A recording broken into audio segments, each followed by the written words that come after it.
Selamat menjalankan ibadah sholat maghrib bagi Anda yang berada di wilayah DKI Jakarta dan sekitarnya. Kita lanjutkan kembali kabar petang pemirsa. Pusat Pelaporan dan Analisis Transaksi Keuangan (PPATK) menemukan aliran dana yang diduga terkait dengan narkoba dengan nilai 120 triliun rupiah. Aliran dana tersebut merupakan total transaksi yang terjadi dalam kurun waktu 5 tahun terakhir, yaitu dari tahun 2016 hingga tahun 2020.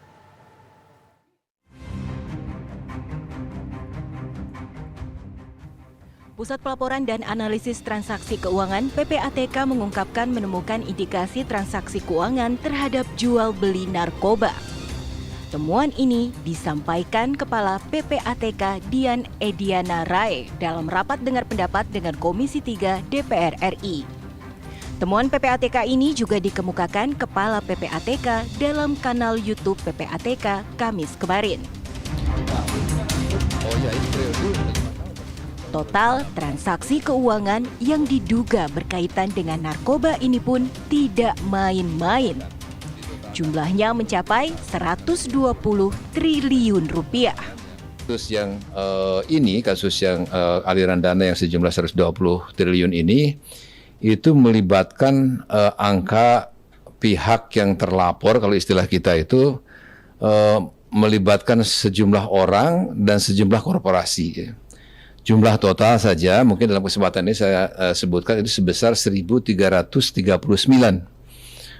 individu dan korporasi yang kita periksa dan kita catat sebagai aliran transaksi keuangan yang mencurigakan yang datang dari tindak pidana narkoba ini. PPATK pun menyatakan transaksi jual beli narkoba itu tidak hanya terbatas di dalam negeri saja, tetapi juga meliputi transaksi di luar negeri. Saat ini, hasil temuan PPATK itu telah diserahkan kepada Polri dan BNN. Dari Jakarta, Tim TV One mengabarkan.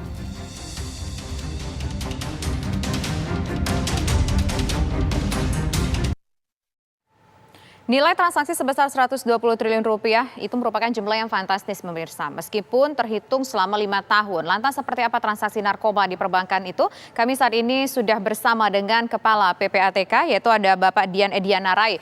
Pak, kita ingin tahu nih Pak, langsung saja sebetulnya ini dari berapa negara Pak? Ini aliran dananya Pak. Ya, terima kasih Mbak Tisa. Kalau aliran dana itu memang bisa lebih banyak ya, karena pola yang dilakukan oleh orang-orang yang melakukan pencucian uang yang terkait dengan pendanaan terkait dengan narkoba ini memang bisa berputar-putar ya, tidak harus direct kepada negara katakanlah yang mengirimkan barang, tetapi dia bisa berputar ke negara lain. Tetapi yang paling frekuen dalam pengamatan kita ini memang ada beberapa negara sajalah, mungkin saya sebutkan begitu ya. Dan itu negara yang sebagian adalah negara dekat, sebagian juga agak sedikit jauh dari kita. Ini secara diplomatik kita tidak bisa menyebutkan negara-negara tertentu ya gitu Pak. Mekanismenya bagaimana sih mereka melakukan transaksi keuangan dengan perbankan? Ini semua kan secara perbankan ya Pak ya, makanya PPATK bisa. Gimana mekanisme mereka melakukan itu Pak?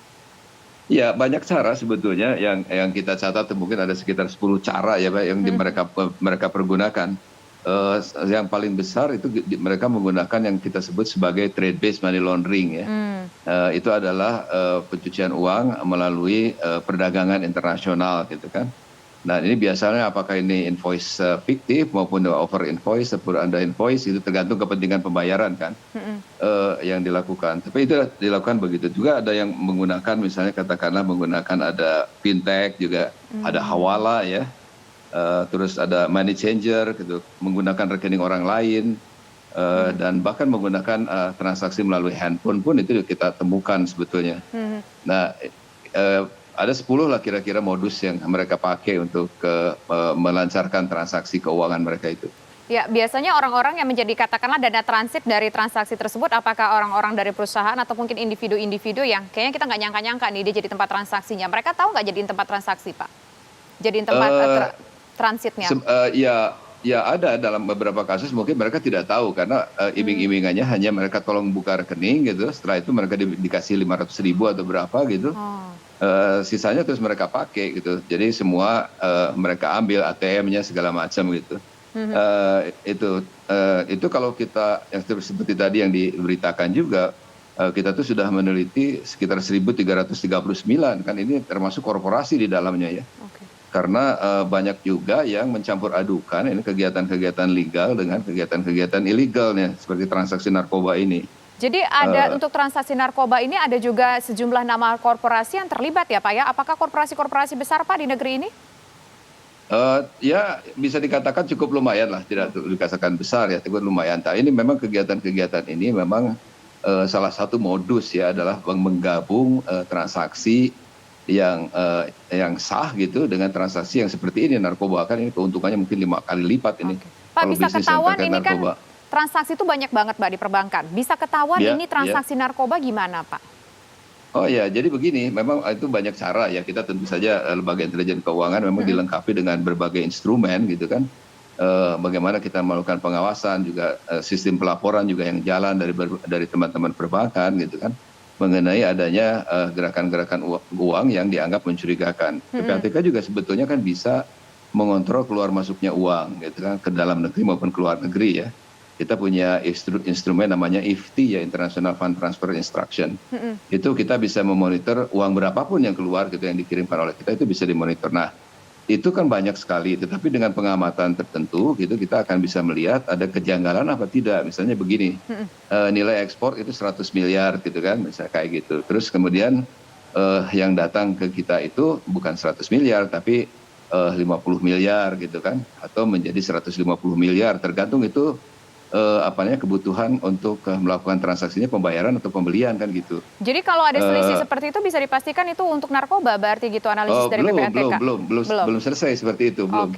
Jadi ada narkoba, ada kejahatan lain juga ada, korupsi segala macam juga ada di situ. Cuma tadi kita melihat profil dulu kan. Kemudian dari profil kita terus melihat apakah aliran masuk itu sesuai nggak sih dengan bisnis utamanya dia gitu. Itu kan bisa kelihatan bisnisnya apa misalnya kan, itu bisa kelihatan apa. Nah, jadi transaksi itu harus menggambarkan bisnis utama dia. Nah, kalau sudah tidak menggambarkan bisnis utama, itu sudah mulai suspicious, itu sudah mulai mencurigakan gitu. Pak, ini cukup menarik Pak. Tadi Bapak mengatakan ada beberapa korporasi yang dalam kategori korporasi sedang begitu terlibat juga begitu, terlibat untuk jadi tempat transitnya dana. Nah, ini korporasinya menyadari mereka melakukan itu atau mereka nggak sadar ada orang-orang tertentu yang memanfaatkan nama rekening mereka, Pak? Oh, bukan, itu bukan mereka transit, mereka pelakunya. Oh, mereka justru pelakunya. Gitu kan? Ya, pelakunya gitu. Otomatis karena itu kan sebetulnya kita bisa melihat sebenarnya rekening ini apakah rekening korporasi atau bukan, rekening individu yang memiliki korporasi atau pengurus korporasi juga kita bisa lihat gitu. Oke, berarti ada korporasi kemudian juga ada individu. Mungkin itu bisa ditelusuri secara hukum ya Pak, bisa dikenakan sanksi hukum. Tapi bagaimana dengan individu yang mereka cuma disuruh, kayak Bapak bilang tadi, cuma disuruh buka rekening 500.000 habis itu jadi tempat duit transit tadi begitu Pak untuk transaksi keuangan. Mereka bisa dikenai sanksi juga nggak sih Pak atau pasal begitu Pak? Ya begini Pak, yang pertama itu tentu nanti kalau di lapangan apakah mereka betul terlibat atau tidak terlibat kan itu teman-teman aparat penegak hukum ya yang berwenang itu sebetulnya menangani itu. Tentu saja salah satu poin yang dinilai nanti oleh teman-teman aparat penegak hukum itu adalah isu itu, apakah yang bersangkutan itu betul-betul terlibat atau ini memang jadi korban misalnya pembelian rekening gitu kan, itu akan dilihat di lapangan. Bisa saja orang innocent, bisa juga orang itu sebagian setengahnya innocent, setengahnya sebenarnya tahu gitu kan, sebetulnya begitu. Jadi gitu. Oke, baik. Terima kasih Pak Dian Ediana, Kepala PPATK atas waktunya bersama kami di program Kabar Petang. Selamat petang Pak.